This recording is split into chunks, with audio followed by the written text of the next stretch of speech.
اپنی چیزوں میں جو پسندیدہ ہو، عمدہ چیز ہو، وہ خرچ کرنا چاہیے۔ پہلی آیت بتلائی لن تنالوا البر حتی تنفقوا مما تحبون، اللہ تعالیٰ فرماتے ہیں کہ تم کامل نیکی کو نہیں پہنچ سکتے یہاں تک کہ تم خرچ کرو اس مال میں سے جس کو تم پسند کرتے ہو۔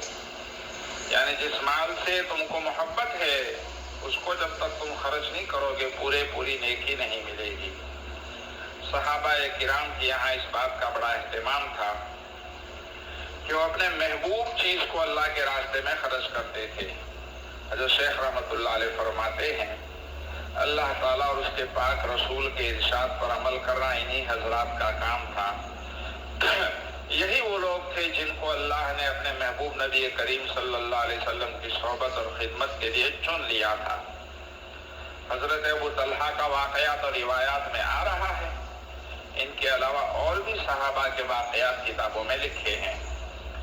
چنانچہ حضرت عبداللہ ابن عمر فرماتے ہیں کہ جب یہ آیت نازل ہوئی، عبداللہ ابن عمر، اور میرے علم میں آئی تو میں نے سوچا میرے پاس جو مال ہے اس میں مجھے سب سے زیادہ پسندیدہ کیا ہے؟ چنانچہ فرماتے ہیں میری ایک باندی تھی مرجانہ نام کی جو مجھے بڑی پسند تھی، میں نے اس کو اللہ کے واسطے آزاد کر دیا۔ باندی وہ بھی سب سے پسندیدہ، چھوڑ دیا اللہ کے واسطے۔ جب اللہ کے لیے آزاد کر دیا تو مقصد حاصل ہو گیا۔ اب آزاد کرنے کے بعد اگر میں اس کے ساتھ نکاح کرنا چاہوں تو کر سکتا تھا، شریعت میں اجازت تھی، اس میں کوئی رکاوٹ نہیں۔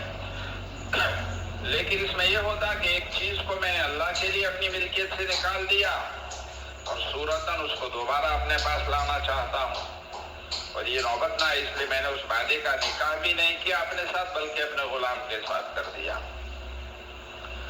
انہی سے ایک واقعہ منقول ہے۔ ایک مرتبہ نماز میں تلاوت کر رہے تھے اور اسی آیت پر گزرے لن تنالوا البر حتی تنفقوا مما تحبون، تو اسی حالت نماز کی حالت میں اپنی ایک باندی کو اشارہ کر کے آزاد کر دیا۔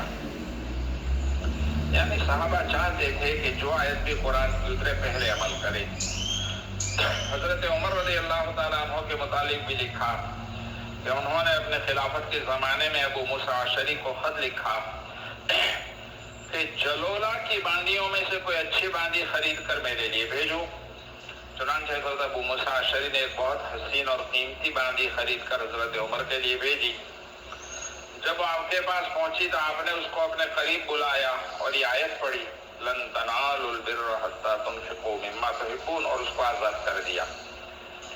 محمد ابن منقدر کہتے ہیں جب یہ آیت نازل ہوئی تو زید ابن حارثہ نبی کریم صلی اللہ علیہ وسلم کی خدمت میں اپنا ایک گھوڑا لے کر آئے۔ عرض کیا اللہ کے رسول، میرے مال میں مجھے یہ گھوڑا بہت پسند ہے، چونکہ اللہ کا حکم ہے اس لیے میں یہ گھوڑا اللہ کے لیے صدقہ کرتا ہوں، آپ اس کو قبول کر لیں۔ آپ نے لیا، اس کے بعد آپ نے وہ گھوڑا ان کے صاحبزادے حضرت اسامہ کو دے دیا۔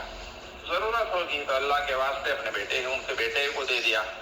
پھر یہ دیکھ کر ان کے چہرے میں کچھ تغیر آیا کہ مجھے تو اللہ کے راستے میں دینا تھا، اللہ کے نبی نے تو میرے بیٹے کو دے دیا۔ شاید ان کے دل میں یہ خیال ہوا کہ عجیب معاملہ، باپ کے پاس سے نکل کر بیٹے کے پاس چلا گیا، گھر کا گھر میں رہا۔ تو نبی کریم صلی اللہ علیہ وسلم نے ان کے چہرے کو دیکھ کر ارشاد فرمایا اللہ نے تمہارا صدقہ قبول کر لیا، اب مجھے اختیار ہوں، میں چاہوں تو تمہارے بیٹے کو دے دوں یا کسی اور کو دے دوں۔ حضرت عبداللہ بن عمر کے متعلق لکھا ہے کہ وہ کثرت سے شوگر خرید کر صدقہ کرتے تھے، لوگوں کو کھلاتے تھے۔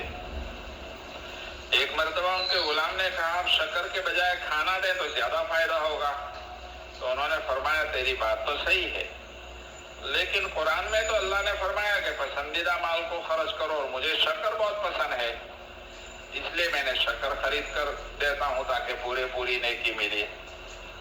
تو صحابہ کرام کی عام عادت تھی، اور بھی بہت سارے قصے اس طرح کے صحابہ کرام کے بیان کیے ہیں کہ کس طریقے سے وہ اللہ کے راستے میں بہترین مال کو خرچ کیا کرتے تھے۔ اللہ تعالی ہمیں بھی توفیق عطا فرمائے۔